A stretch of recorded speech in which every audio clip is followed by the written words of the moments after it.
Woman, the first to be deceived and the first to believe. Messiah's coming is actually contingent on the feminine energy. She draws it down by her desire, and then God responds.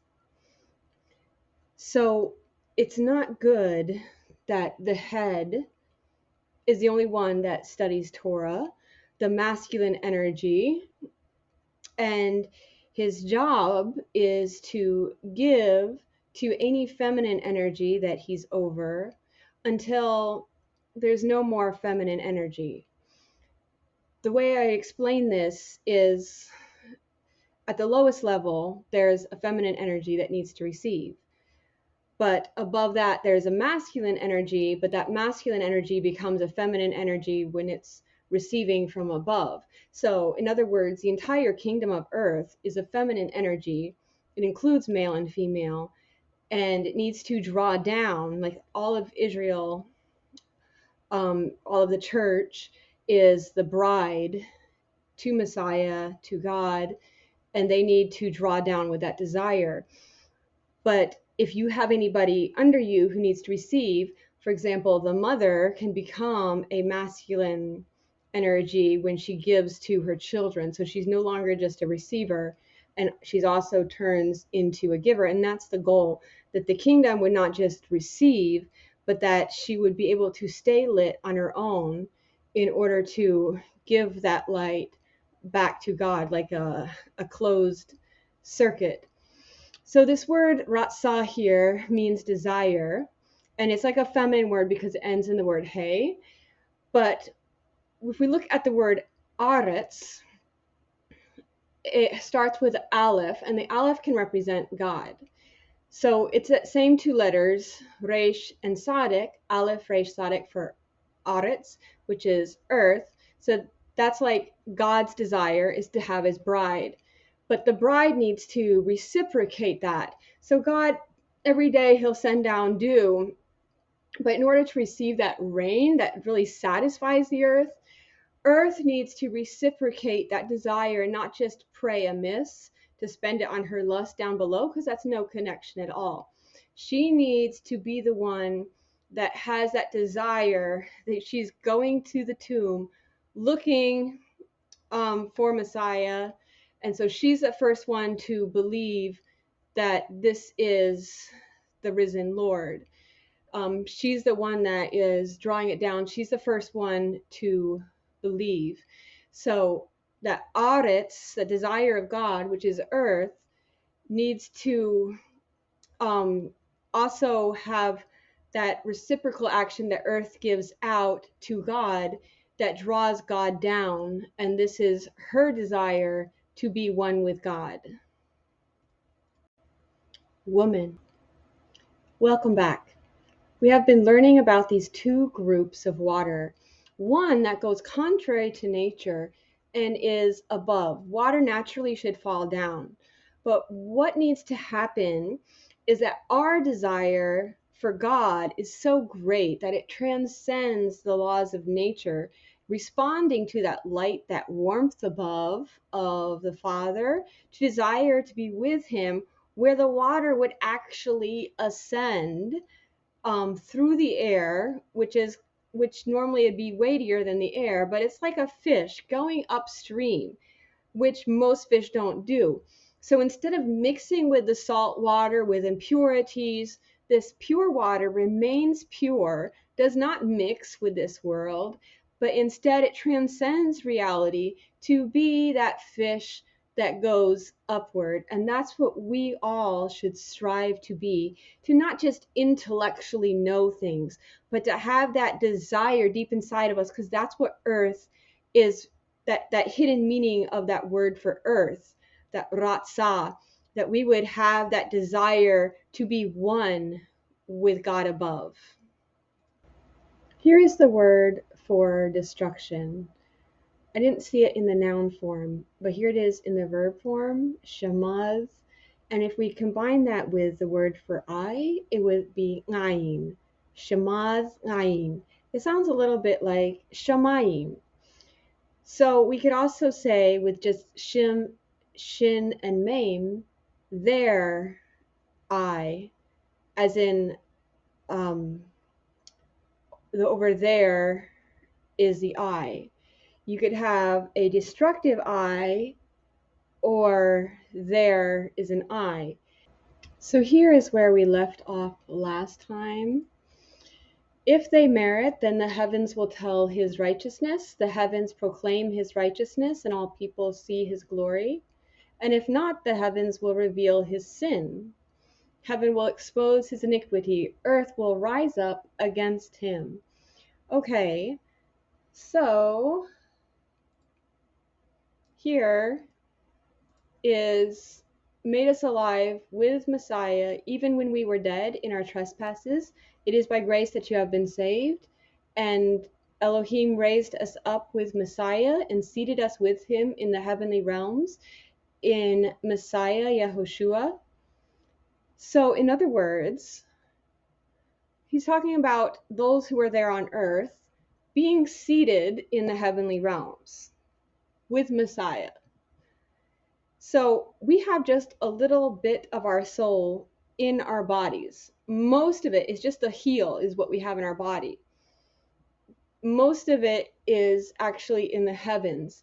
So this allows our heavenly soul to be full of light, to testify good things about us, because with our negativity, we actually create like negative angels, messengers that go before the throne of glory and testify against us and say, he'll say, who created you? And he'd be like, so and so. And so they're condemning us in front of the throne. But when we're made pure, then we can sit with Messiah on his throne. And it all depends on what is our overwhelming attribute, water or fire. If we are merciful, and water that can ascend with that desire, or fire where we're just consuming each other, that's how we're going to be judged. And in other words, if we're judging others with that harshness, we're not going to be able to make it, because we all have fallen short. Who are we to cast stones when we've all sinned?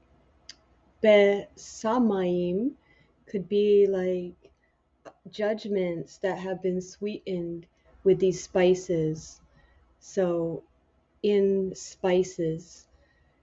So, you want your judgments to be with mercy, because when you get to that one that is a intense encounter in the waters, if you come at him with fire, he's going to harden up and you won't be able to pass, because it's the fire that supposedly hardened that deep, that water that was in the middle.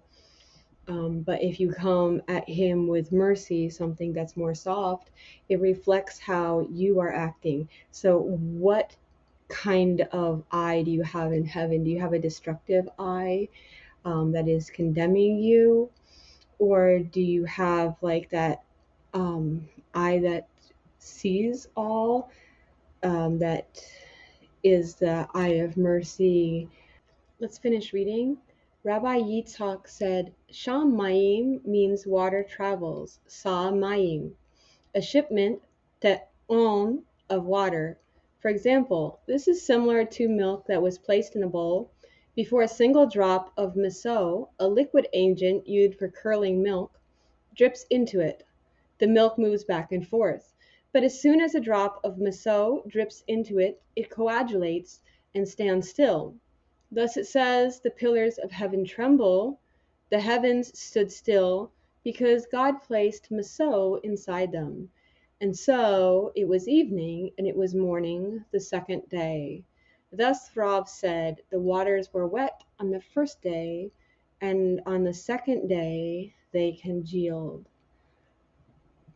I think what kind of needs to take place is a living sacrifice, a burnt offering, completely offering ourselves up. And this is what makes the spiritual manifest into the physical. Okay, so we have these three levels. We have the intellectual, and this is like our brave brain wavelengths, like electrical.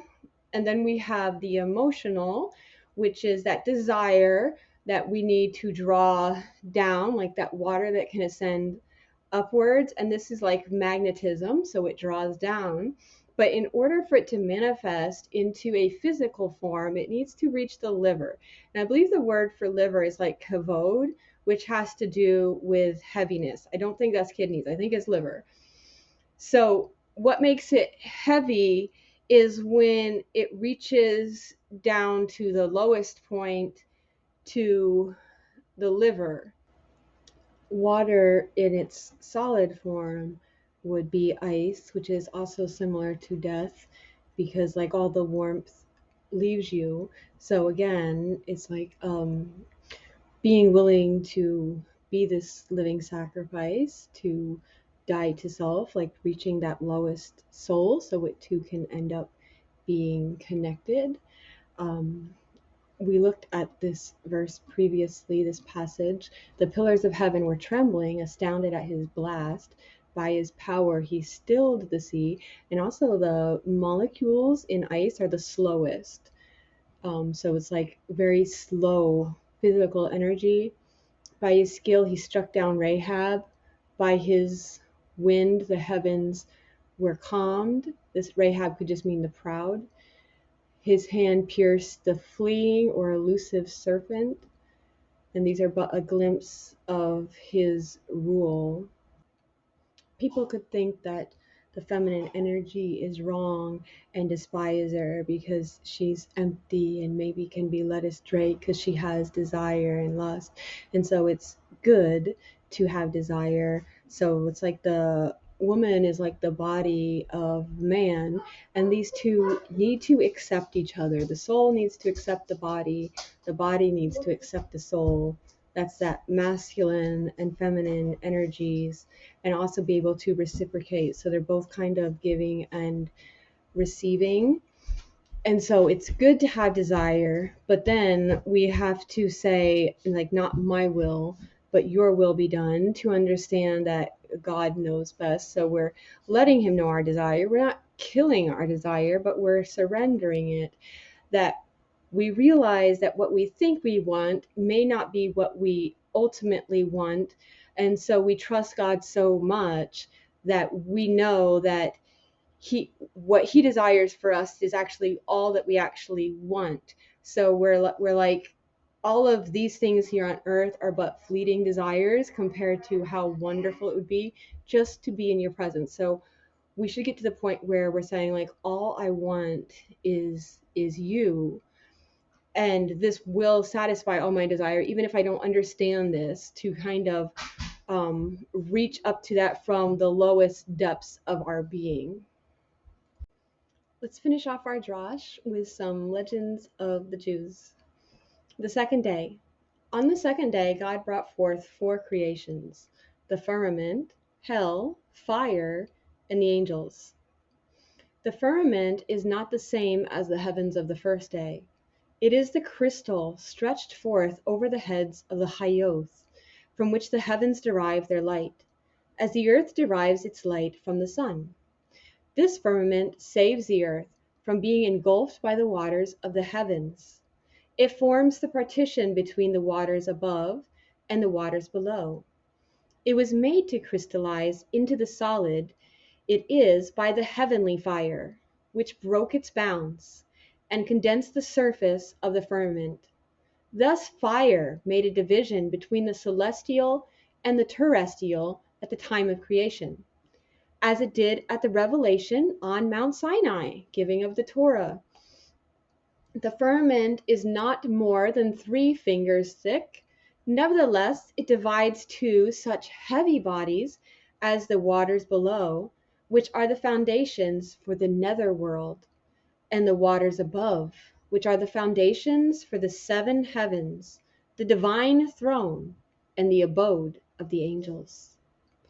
The separation of the waters into upper and lower waters was the only act of the sort done by God in connection with the work of creation. All other acts were unifying. It therefore caused some difficulties. When God commanded, "Let the waters be gathered together into one place and let the dry land appear," certain parts refused to obey. They embraced each other all the more closely. In his wrath at the waters, God determined to let the whole of creation resolve itself into chaos again. He summoned the angel of the face and ordered him to destroy the world. The angel opened his eyes wide, and scorching fires and thick clouds rolled forth from them, while he cried out, "He who divides the Red Sea in sunder." And the rebellious waters stood. The all, however, was still in danger of destruction. Then began the singer of God's praises. "O Lord of the world, in days to come thy creatures will sing praises without end to thee. They will bless thee boundlessly, and they will glorify thee without measure. Thou wilt set Abraham apart from all mankind as thine own. One of his sons thou wilt call my firstborn, and his descendants will take the yoke of thy kingdom upon themselves. In holiness and purity thou wilt bestow thy Torah upon them, with the words, I am the Lord your God. Whereunto they will make answer, all that God hath spoken we will do. And now I beseech thee, have pity upon thy world, destroy it not, for if thou destroyest it, who will fulfill thy will?" God was pacified. He withdrew the command ordaining the destruction of the world, but the waters he put under the mountains to remain there forever. The objection of the lower waters to division and separation was not their only reason for rebelling. The waters had been the first to give praise to God, and when their separation into upper and lower was decreed, the waters above rejoiced, saying, "Blessed are we who are privileged to abide near our Creator and near his holy throne." Jubilating thus, they flew upwards and uttered songs and praise to the Creator of the world. Sadness fell upon the waters below. They lamented, "Woe to us! We have not been found worthy to dwell in the presence of God and praise him together with our companions." Therefore they attempted to rise upward until God repulsed them and pressed them under the earth. Yet they were not left unrewarded for their loyalty.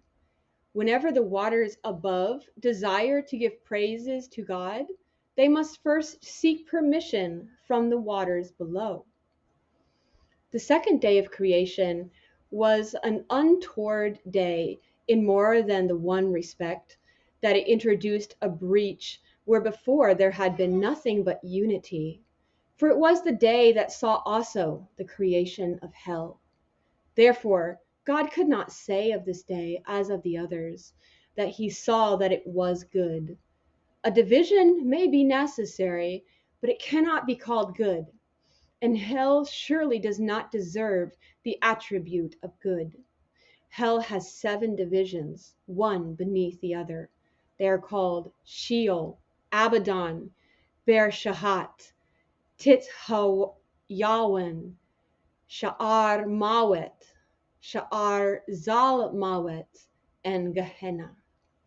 It requires 300 years to traverse the height or the width or the depth of each division.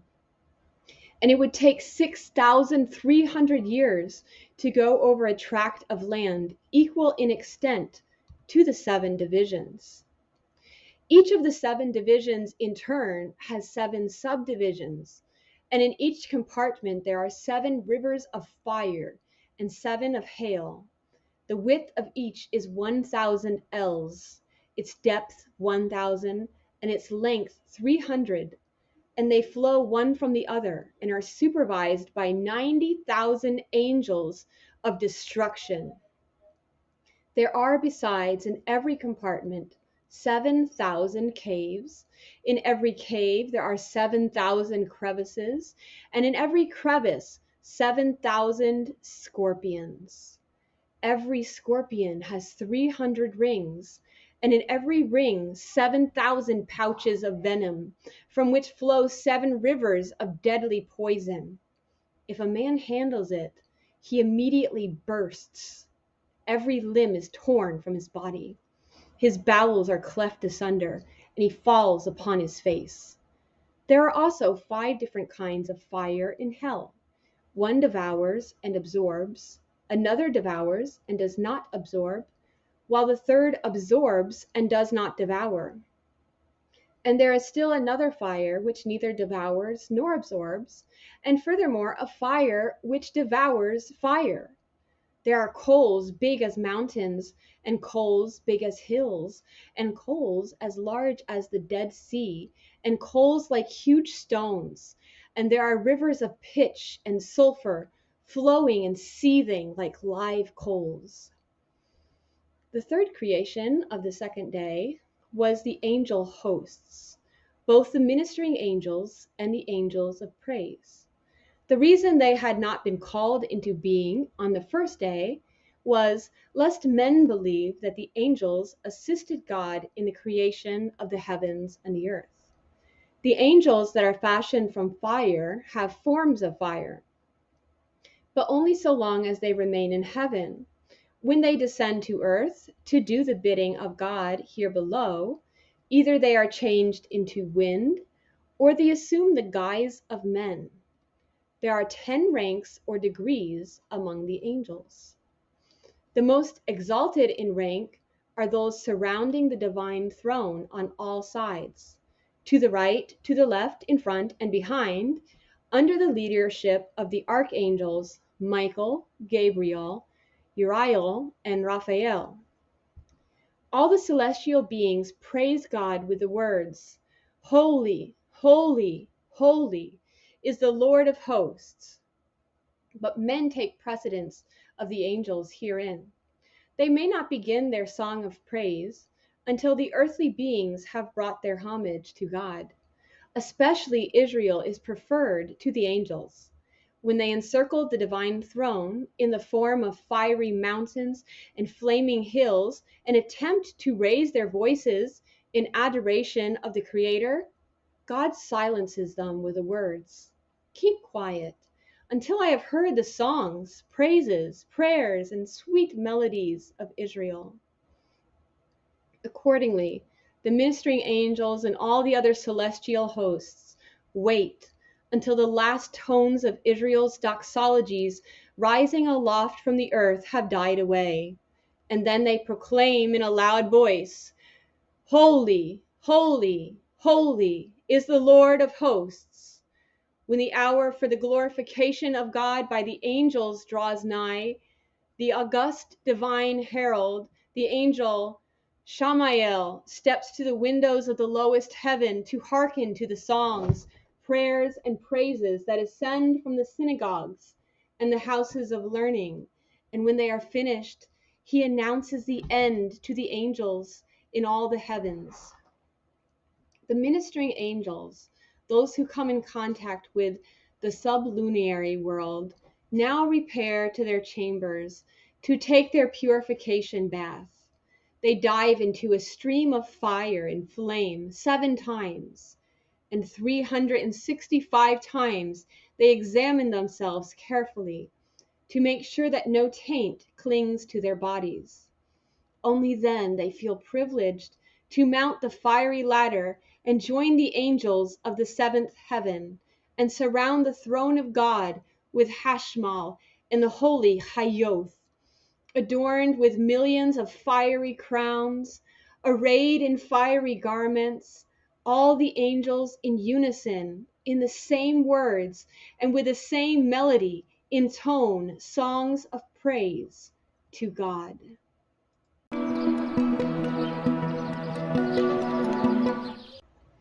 What was the division at Mount Sinai?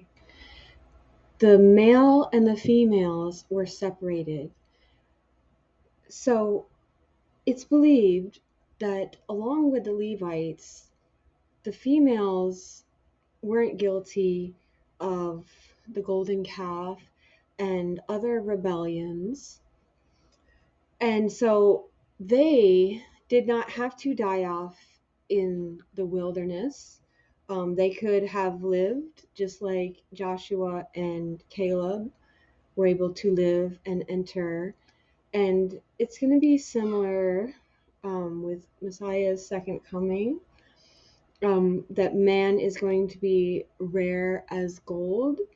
So we really have to take on that aspect of wanting, desiring to receive, to be open, to not be puffed up in our pride, thinking we can fulfill our own desires, but that we have to do this in like a intimacy with God, that it has to only come through Him. So we desire Him, but then we're not going to say, in the physical, to manifest it and say, this is our God, or that we don't need a leader, to be puffed up in our pride like the males were in that generation.